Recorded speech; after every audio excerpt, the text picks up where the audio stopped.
उत्तर प्रदेश के संभल जिले में हाल ही में प्रशासन ने 400 साल पुराने शिव मंदिर को अवैध कब्जे से मुक्त कराया। जांच के दौरान यह मंदिर और इसके पास स्थित एक प्राचीन कुआं मिला। प्रशासन ने बुलडोजर कार्रवाई के जरिए अकील अहमद के कब्जे से इस कुएं और मंदिर को मुक्त कराया और पूजा पाठ शुरू कराया। मंदिर में भगवान शिव, हनुमान और नंदी की प्राचीन मूर्तियां मिली। सवाल यह है कि यह मंदिर 46 साल तक क्यों गायब था और ऐसा क्या हुआ था जिसने इसे भुला दिया गया। इसकी कहानी 1978 में हुए सांप्रदायिक दंगों से जुड़ी है, जिसने न केवल इस मंदिर को छीन लिया बल्कि हिंदुओं को मजबूर किया कि वे अपने घर बार छोड़ दें। संभल कभी हिंदू और मुस्लिम समुदाय के बीच सौहार्द का प्रतीक माना जाता था। खग्गूसराय, जहां यह मंदिर स्थित है, पहले हिंदू बहुल क्षेत्र था, लेकिन 1970 के दशक के उत्तरार्ध में स्थिति बदल गई। साल 1976 और 1978 के दंगों ने हिंदू मुस्लिम संबंधों को पूरी तरह से तहस नहस कर दिया।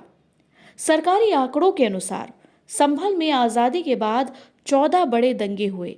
इनमें 1976 और 1978 के दंगे सबसे अधिक घातक थे।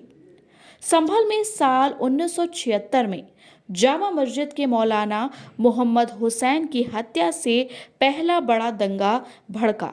रिपोर्ट्स के अनुसार संसदीय रिकॉर्ड और एसएलएम प्रेमचंद की 1979 की प्रकाशित मॉब वायलेंस इन इंडिया में दावा है कि हत्या एक हिंदू ने की थी, जिसके बाद पूरे संभल में हिंसा फैल गई। मौलाना के परिवार ने बाद में संभल छोड़ दिया।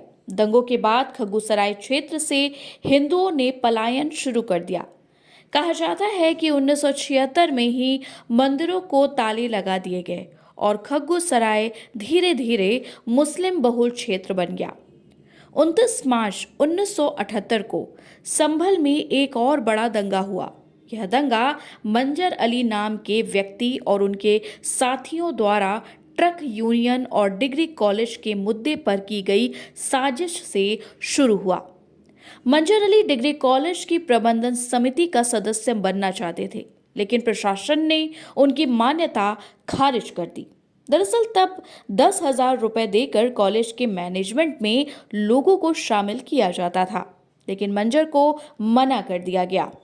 इसके बाद 28 मार्च 1978 को कॉलेज में आयोजित एक सांस्कृतिक कार्यक्रम के दौरान कुछ मुस्लिम छात्राओं ने आरोप लगाया कि उन्हें दी जाने वाली उपाधियां आपत्तिजनक हैं। तनावपूर्ण माहौल में अगले ही दिन मंजर अली और उनके समर्थकों ने बाजार में उत्तेजक नारेबाजी शुरू की।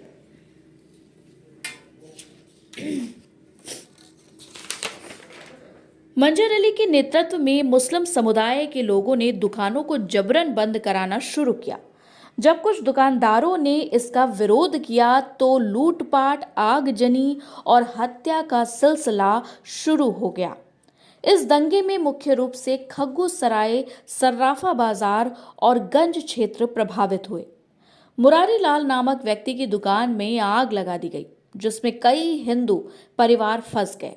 दावा किया जाता है कि 10 से 12 हिंदू दंगों की आग में जलकर मारे गए।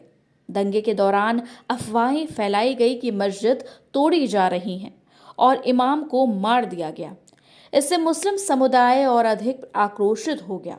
इन दंगों में कुल 159 अभियोग दर्ज हुए, जिसमें 3 मुकदमे पुलिस वालों की तरफ से हुए,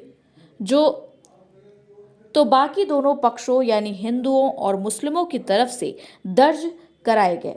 खग्गूसराय और गंज बाजार जैसे इलाके तब पहली बार दंगे की आग में झुलसे, जहां व्यापारियों की दुकानें लूटी गईं और जला दी गई। 1976 के दंगों ने तो जैसे संभल को पूरी तरह से बदल कर रख दिया। जामा मस्जिद के मौलाना मोहम्मद हुसैन की हत्या ने पूरे क्षेत्र को सुलगा दिया, तो 1978 का दंगा भी बेहद भयावह था। खगुसराय और कोट बाजार में तोड़फोड़ और आगजनी की घटनाओं ने हिंदुओं और मुस्लिमों के बीच खाई को और गहरा कर दिया। इन घटनाओं के बाद खगुसराय और गंज बाजार जैसे इलाकों से हिंदू परिवार बड़ी संख्या में पलायन करने लगे। 1976 से लेकर 1992 तक संभल धीरे धीरे मुस्लिम बहुल क्षेत्र बन गया। इन दंगों ने न केवल हिंदुओं के घर परिवार और व्यापार को प्रभावित किया, बल्कि उनकी धार्मिक आस्थाओं पर भी चोट पहुंचाई। खगुसराय का शिव मंदिर, जिसे अब 400 साल पुराना बताया जा रहा है, 1978 के दंगों के बाद से बंद पड़ा था। दंगे के दौरान अकील अहमद के परिवार ने मंदिर के शिखर से लेकर कुएं तक पर कब्जा कर लिया गया और वर्षों तक इसका कोई अता पता नहीं था। हाल ही में बिजली चोरी की चेकिंग के दौरान यह मंदिर फिर से सामने आया तो प्रशासन ने इसे कब्जा मुक्त कराया। शिवलिंग और नंदी की मूर्तियों के साथ साथ हनुमान जी की प्रतिमा भी यहाँ पाई गई और अब यहाँ पूजा अर्चना शुरू हो गई।